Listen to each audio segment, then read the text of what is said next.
Richard Branson.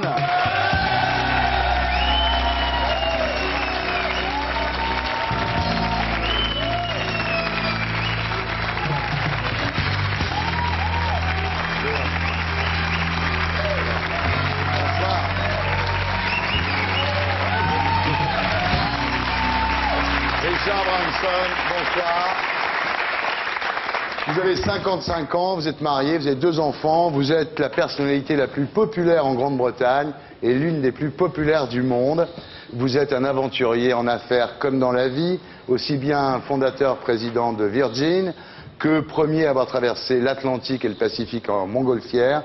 Et vous avez une devise, Richard Branson, s'amuser en travaillant et travailler en s'amusant. Voilà. Alors vous racontez votre vie dans un livre passionnant, publié chez Scali, Richard Branson, l'autobiographie, qui est évidemment, c'est normal avec vous, déjà un best-seller.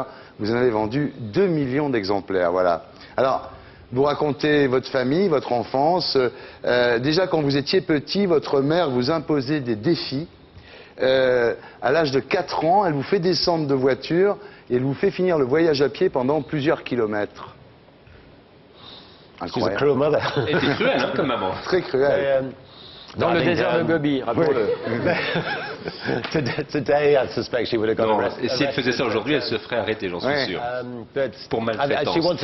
Mais non, elle voulait que ses enfants apprennent à voler de leurs propres ailes le plus tôt possible. Et je me suis paumé d'ailleurs ce jour-là.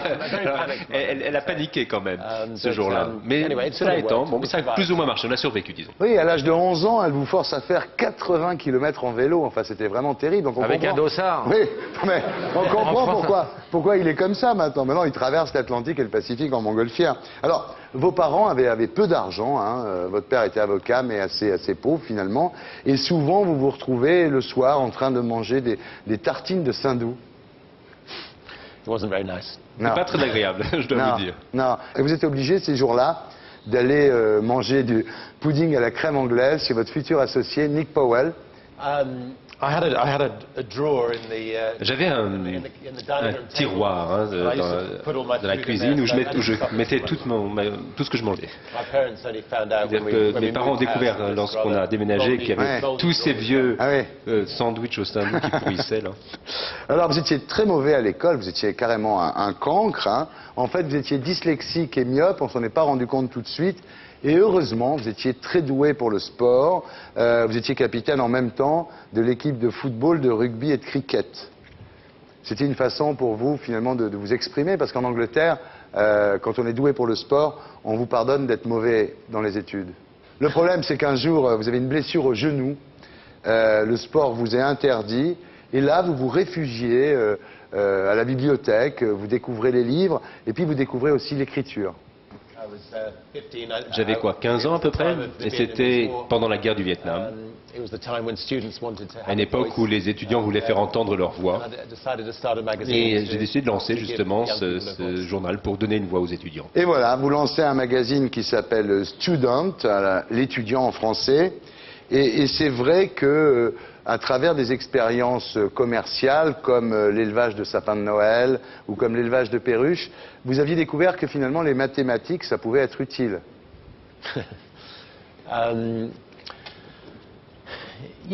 Oui, d'une certaine façon. Disons que je ne m'intéressais pas à faire vraiment des affaires à l'époque. Ce qui m'intéressait, c'était de créer un journal.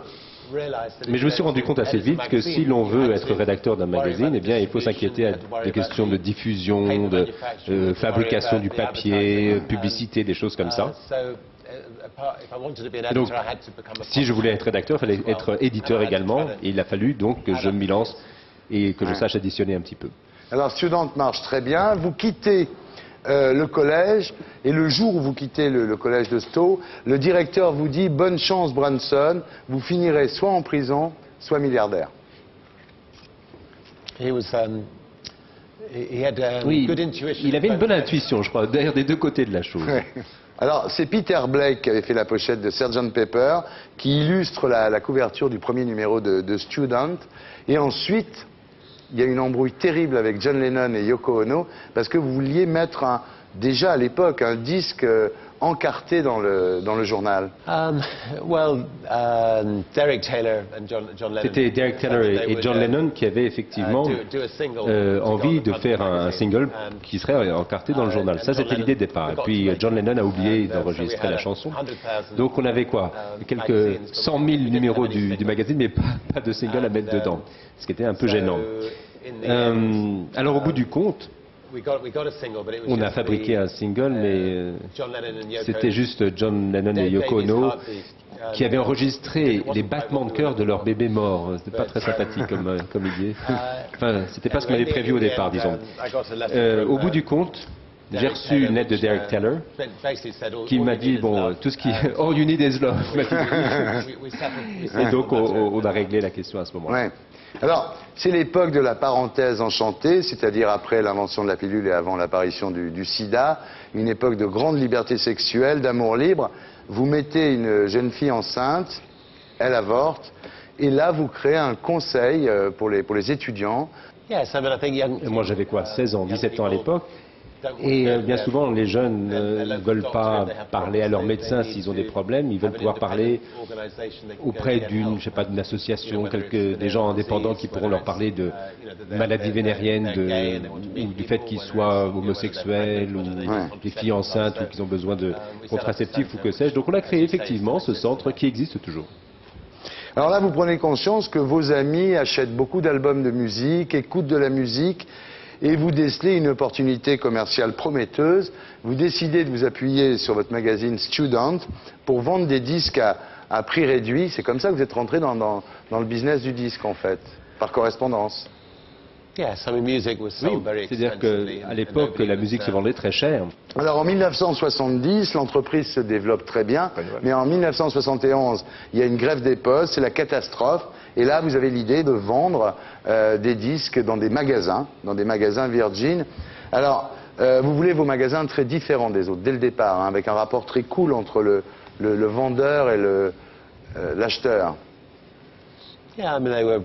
C'est-à-dire que ces magasins reflétaient l'idée que nous étions tous plus ou moins des hippies, c'était les 60s, des gens fumaient des joints, ils étaient assis sur des coussins, enfin c'était un endroit cool.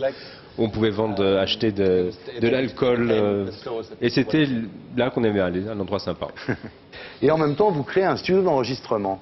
C'est-à-dire que vous vous rendez compte en fait que les studios d'enregistrement ne sont ouverts que le jour, et un jour vous découvrez que les Stones ont enregistré Brown Sugar après leur bol de cornflakes, et vous décidez de leur donner la possibilité d'enregistrer la nuit, quoi. Vous achetez un manoir à côté d'Oxford. Alors il avait un studio qu'on avait construit dans la grange, et la plupart des musiciens aimaient bien enregistrer là à l'époque. Il y avait les Stones bien sûr, mais Paul McCartney, qui d'autre? Frank Zappa, Deep Hearted, d'autres. Eddie Mitchell. Qui ça? Eddie Mitchell. Eddie Mitchell, non, je crois pas. You know Eddie Mitchell?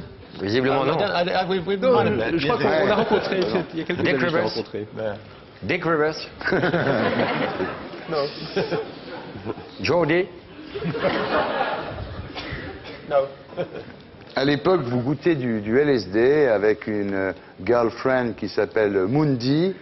Et quand vous êtes sous LSD, vous dites, je voyais une sorte de naine ratatinée avec un rictus assassin. Et là, vous la quittez et vous concluez que c'est un mauvais trip.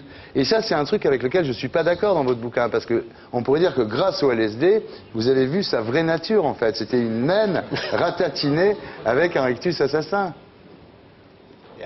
Non, effectivement, non, c'est une femme adorable, mais je l'ai vue sous un jour bizarre, ce jour-là. Est-ce que vous ne pensez pas que ce jour-là, vous avez vu la vérité de cette personne?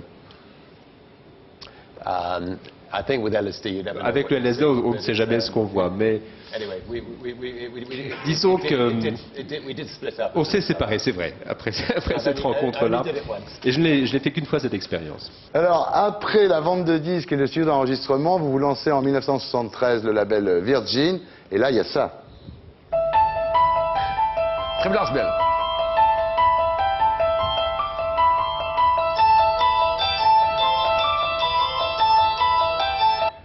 Tubular Bells, Michael Field, 13 millions d'exemplaires, hein, c'était énorme, quoi. Ça a lancé votre maison de disques.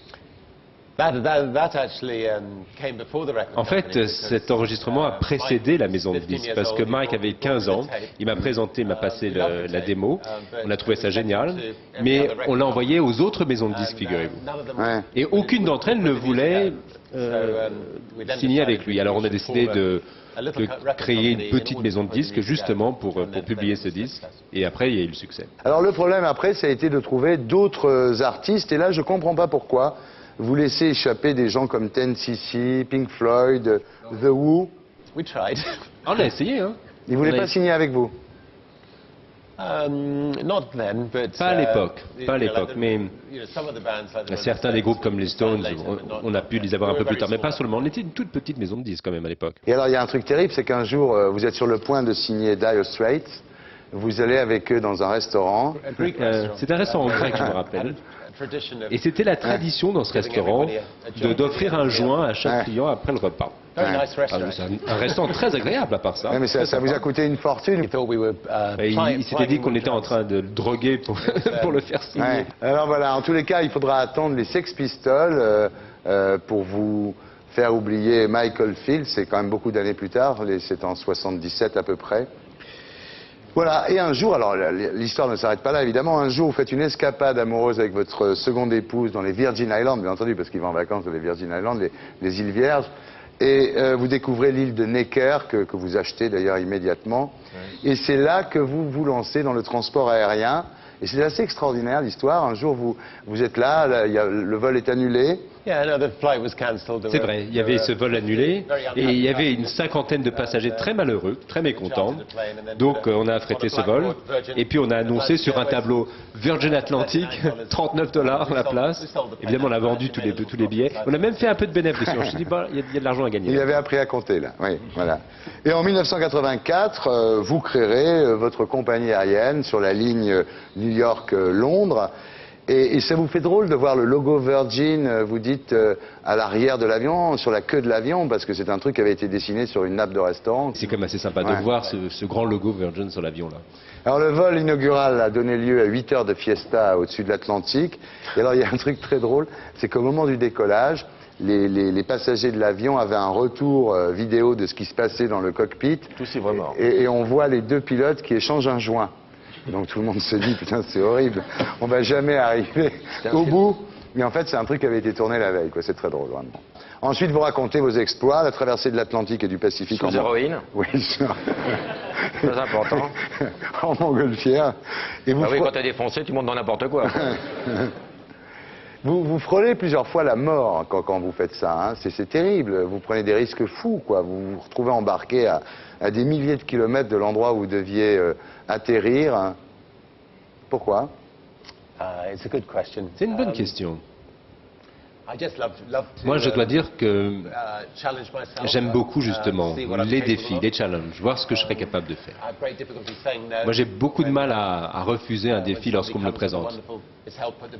Et puis, évidemment, ça fait de la pub pour Virgin. Hein. Maintenant, le nom de Virgin est connu dans le monde entier. Et puis, on a survécu quand même à tous ces accidents. La marque Virgin vaut 7 milliards de dollars. Donc, c'est sûr que vous avez bien travaillé. 3 romans pour toi. Alors ensuite, vous racontez votre diversification. Alors là, c'est énorme. Il y a Virgin Cola, Virgin Direct, c'est l'assurance vie, Virgin Rail, vous avez des trains, Virgin Books, Virgin Cars, et le pire, évidemment, c'est Virgin Galactic Airways. Alors là, vous allez organiser des voyages dans l'espace.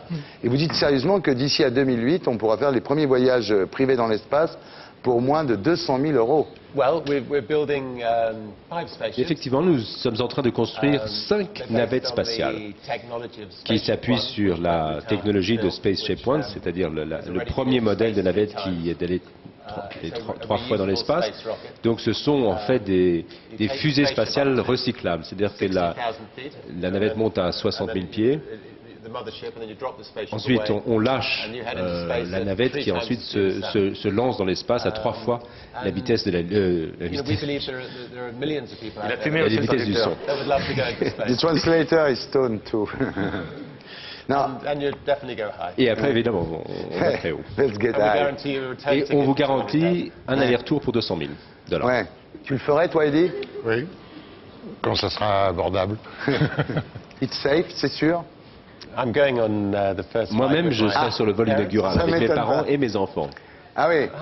Il y a combien dans la salle qui voudraient y aller? C'est vraiment un mec de Y a-t-il des business. candidats? Regarde. Ah, il est très business-minded. hein. Ouais. Regardez, si vous pouviez vous le permettre, est-ce que vous le feriez? La plupart d'entre vous. Qui ne voudrait pas aller dans l'espace? Non, mais he's afraid in planes. Non, moi, je voudrais bien, mais je voudrais y être directement. Votre plus grand regret, finalement, c'est de ne pas être arrivé à empêcher l'invasion de l'Irak. Vous aviez persuadé Nelson Mandela d'aller à Bagdad pour convaincre Saddam Hussein de partir en exil, finalement. Vous aviez 2 pilotes qui étaient prêts à Johannesburg, prêts à décoller avec Nelson Mandela à bord. Et ça, c'était le 19. Et le 20, Bush a décidé de l'invasion de l'Irak, quoi. Oui. Il me semble que si vous avez quelqu'un comme Saddam Hussein, il fallait lui trouver une stratégie de sortie, disons en sauvant la face. Parce que tuer des centaines de milliers de gens simplement pour avoir atteint une personne, ça ne me paraissait pas un calcul très habile. D'ailleurs, les Français ont eu raison, mais pas les Américains ni les Anglais là-dessus. Au bout du compte, ce qu'on a peut-être appris dans tout ça, c'est que on a créé cette organisation qui s'appelle The Elders, les aînés, et Mandela et son épouse seront les fondateurs, et on va trouver 12 autres parrains de cette organisation. Et ce qu'on peut espérer, c'est qu'au bout d'un certain temps, ces aînés, ces sages pourront peut-être empêcher certaines guerres. Vous pensez qu'un jour la planète sera dirigée par un conseil des sages, comme dans les livres de science-fiction? Oui, moi c'est le genre de choses auxquelles je rêve, et peut-être même dès cette année. You're a kid. Dans les villages d'Afrique, vous avez justement les sages vers lesquels on se tourne. Et ce serait bien que la communauté du monde entier puisse avoir des gens qui soient au-dessus de la politique, au-dessus des égos des uns et des autres, qui puissent être élus, je ne sais pas, par Internet par exemple. Des gens qui soient, disons, au-dessus de tout cela, des sages vers lesquels on pourrait se tourner.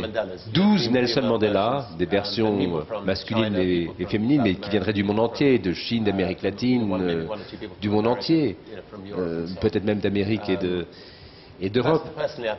Pour ma part, moi je crois que ce serait quelque chose qui serait très attendu par la communauté du monde entier. Richard Branson, l'autobiographie, c'est publié chez Scali, mesdames, messieurs.